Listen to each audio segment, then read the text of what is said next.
बालोद थाना क्षेत्र के ग्राम निपानी के 21 वर्षीय युवक को भिलाई में ब्लैकमेल करने वाली मध्य प्रदेश की महिला को पुलिस ने गिरफ्तार कर जेल भेज दिया है।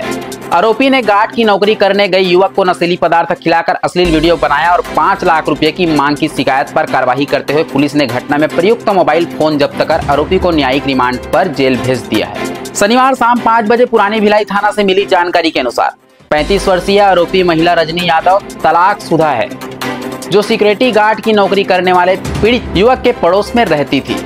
पुलिस के मुताबिक आरोपी ने मौका पाकर युवक को नशीला पदार्थ खिलाया और मोबाइल से उसकी अश्लील फोटो और वीडियो बना ली। इसके बाद सोशल मीडिया पर वीडियो वायरल करने की धमकी देकर 5 लाख रुपए की मांग की। डर के कारण युवक नौकरी, मकान और सामान छोड़कर निपानी लौट गए, लेकिन महिला लगातार फोन कर पैसा का दबाव डालती रही। मजबूरी में युवक ने पिता का खेत गिरवी रखकर 3 लाख रुपए दे भी दिए, फिर भी महिला पूरी रकम मांगती रही। अंततः उसने पुरानी भिलाई थाना में शिकायत दर्ज कराई। पुलिस ने मामले की जांच कर बीएनएस की धारा 308(2) और 351(2) के तहत मामला दर्ज कर लिया है।